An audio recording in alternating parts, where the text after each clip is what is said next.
On September 13, 1990, 16-year-old Colleen Walker attended a party in her Aboriginal community. The next day she was reported missing by family members after failing to make it home.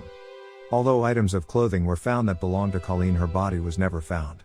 It was later revealed that police had not taken the report seriously and had taken no action on it. Less than a month later, on October 4, 1990, Colleen Walker's cousin Evelyn Greenup also disappeared. During a party at her grandmother's house, 4-year-old Evelyn was put to bed, but in the morning the young girl had vanished. Evelyn Greenup's skeletal remains would be discovered the following April. On January 31, 1991, Clinton Speedy Duro vanished after attending a party in the same Aboriginal community from which Colleen Walker had disappeared. Like Walker, Speedy Duro was 16 years old. The boy's remains were found in bushland just outside Bowraville on February 18. Jay Hart, a Bowraville laborer well known in the Aboriginal community, was tried for the murder of Clifton Speedy Duro in 1991. Hart was acquitted. In 2006, Jay Hart was again acquitted, this time for the murders of Colleen Walker and Evelyn Walker, this time despite 2 confessions to the murders. To this day the police seem convinced that Jay Hart was responsible for the murders but have been unsuccessful in appeals for a retrial. Looks like another unsolved case. I feel sorry for the families involved.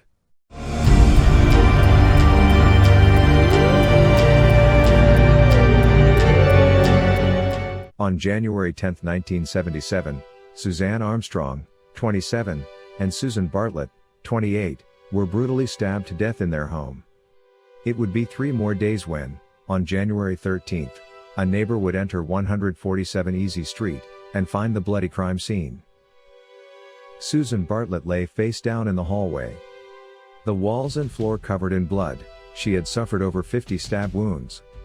Suzanne's body was found in the front bedroom, naked with the exception of a blouse. She had been stabbed 29 times. The neighbor had only entered the home after hearing a crying child.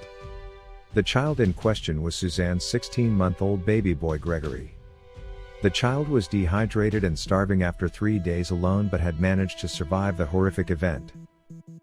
Police believe that Suzanne and Susan knew their killer and that Susan was killed whilst trying to save her friend. Several men admitted to police that they had entered the premises in those 3 days between the murders and the bodies been discovered. All claimed to have failed to see the women's dead bodies. No one has ever been charged with the Easy Street murders.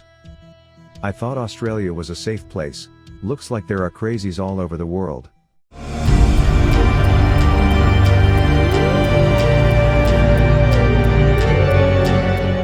On June 23, 1975, brothel keeper Shirley Finn was found in a parked car near the South Perth Golf Course. Sat in the front seat behind the steering wheel, dressed in a ball gown and still wearing her expensive jewelry. Finn had been shot 4 times at close range. The brothel business run by Shirley Finn was one of only a chosen few which the Western Australia Police allowed operating. Finn was also said to have had a close relationship with the then Police Minister Ray O'Connor. These connections to the police have led to their rumored involvement in Finn's murder for years. Shortly before her death, it was alleged that Finn, who had just received a massive tax bill, had been heard arguing with O'Connor and demanding money. He wanted Finn to reveal all their dirty little secrets. Several witnesses also said they had seen the head of Vice, Bernard Johnson, with Shirley Finn on the night of her death. An inquest that began in 2017 also heard a witness claim that Johnson had made a bedtime confession admitting to the murder of Shirley Finn. No one has ever been charged and the case remains unsolved. Still ongoing and will be hard to crack.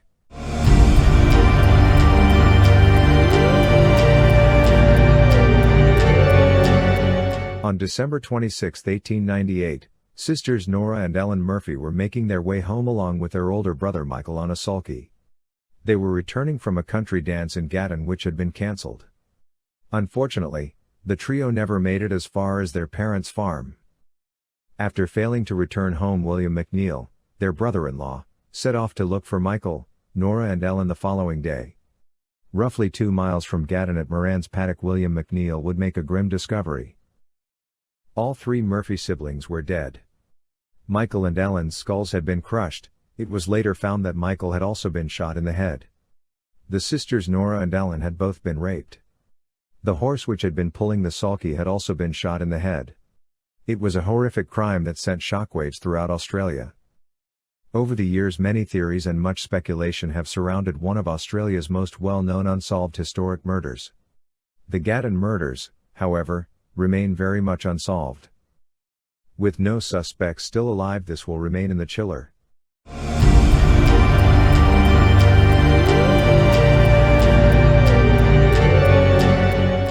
At 4 p.m. on November 5, 1994, 22-year-old escort and model Ravel Balmain visited a client in Kingsford, a suburb of southeast Sydney. After the engagement, Balmain arranged to meet her friend Kate Brentnell for drinks later that evening. Balmain never arrived and has never been seen since.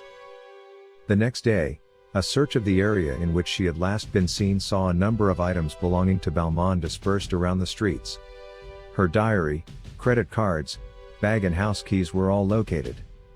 So too were Balmain's shoes, although both on different streets. There was however no trace of Ravel Balmain herself.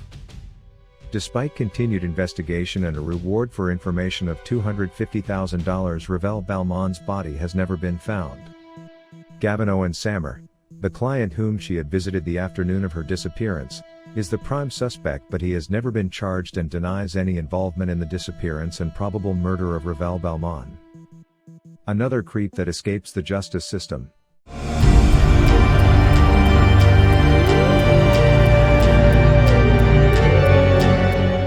On April 13, 1991, 13-year-old Carmine Chan was looking after her two younger sisters when an intruder in a balaclava entered the premises.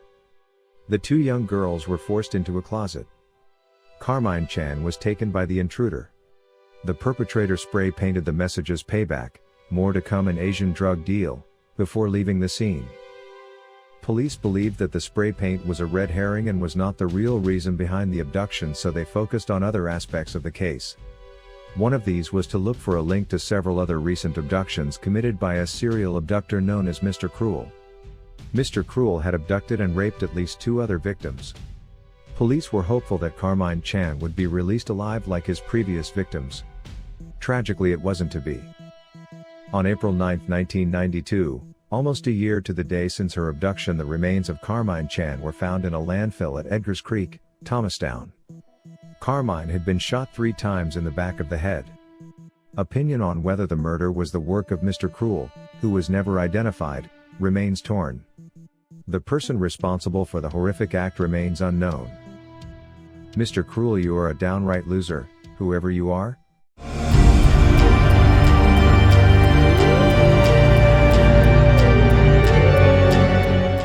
On July 11, 1990, Sarah McDiarmid made her way home from playing tennis with her friends. She stepped off the train at Conanook railway station and made her way across the poorly lit car park to her vehicle at around 10:20 p.m. Sarah McDiarmid never made it to her vehicle. Her parents reported Sarah, who was 23 at the time of her disappearance, missing the next morning. Upon finding Sarah's car, police discovered bloodstains near the vehicle and a cigarette lighter which was identified as belonging to Sarah.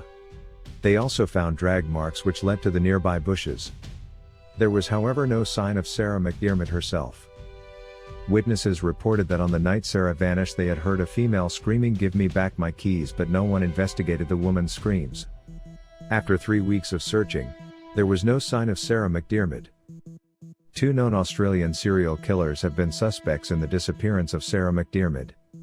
Police questioned Paul Denyer, who murdered 3 women in 1993 near where Sarah lived, in 2011. In 2014 it was claimed by News Corp Australia that the police were looking at Bandali Debs, who killed 4 people, as a possible suspect. Sarah's body has never been found. With no body, it's hard for closure for family and friends.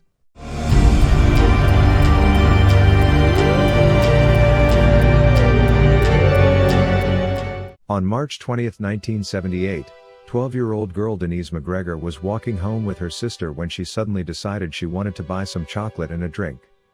Her sister continued home and Denise made her way to the corner shop which stood on the corner of Westgate Street and Anderson Street. After leaving the shop, Denise failed to return home. The morning after, Denise's half-naked body was discovered on Marianne Road. Denise Mcgregor had been raped and then brutally murdered. Denise was murdered in a horrendous and horrific attack. It was so bad that the coroner compared the injuries caused as similar to those which would be found in victims of plane crashes. Not long after Denise Mcgregor's murder, a TV appeal and reconstruction of the murder was aired. The broadcast was reported to the broadcasting authorities for being too graphic.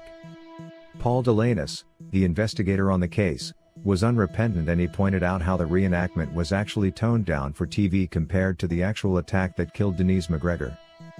At one time known child molester and murderer Robert Arthur Selby-Lowe, who raped and killed 6-year-old Sherry Beasley, was considered a suspect in the murder of Denise McGregor, but in 2001 DNA evidence cleared Lowe.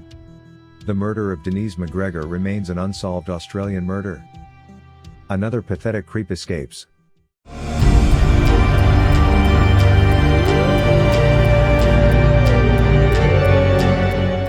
On January 26, 1966, siblings Jane, age 9, Erna, 7, and Grant, 4, made their way to Glenelg Beach. They were going for a swim on a scorching hot day in Adelaide. The Beaumont children got on the bus at 10 a.m. and they were told to return home for dinner by 2 p.m. by their mother Nancy. It was a trip the three siblings had made several times, however this time the Beaumont children failed to return. Jane, Erna and Grant were never seen again. Several witnesses said they had seen the Beaumont children playing at the beach with a man. He was described as being a tall, tanned and blonde-haired man with a thin face, aged somewhere in his 30s. Despite a massive search, the man was never traced and his identity never revealed. A number of potential suspects have been named over the years. Bevan Spencer Von Einem, Arthur Stanley Brown, Harry Phipps, Alan Anthony Monroe and Derek Percy are amongst the most popular named suspects in the disappearance of the Beaumont children. The case of the Beaumont children led to one of the biggest police investigations in Australian history. It also led to big changes in the way parents acted with their children. At the time of the disappearances, a parent in Australia wouldn't think twice about allowing their children to travel without supervision. This case changed the level of trust parents had in society around their children. This is a very famous Aussie case, still unsolved.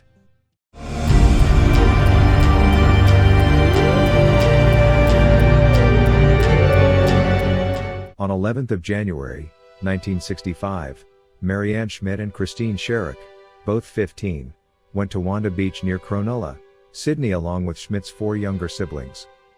At around 1 p.m. the older pair made an excuse and left the 4 younger children playing behind a sandhill which was being used as cover by the children due to the windy conditions. By 5 p.m. Marianne and Christine had failed to return to the younger children. The siblings collected their belongings and caught the train home without the 2 15-year-olds. At 8:30 p.m. that same evening, Marianne Schmidt and Christine Sharik were reported missing by Christine's grandmother. The next morning both the young girls' bodies were discovered on Wanda Beach. Both girls had been repeatedly stabbed and Schmidt's throat had also been cut. There were signs that the killer had attempted to rape the 2 young victims but hadn't succeeded. Despite interviewing over 7,000 individuals, police were unable to trace the killer and the case soon became dead. In 2012 it was announced that due to the advancements in DNA testing, a weak sample of the suspected killer's DNA had been taken from Christine Sharik's shorts.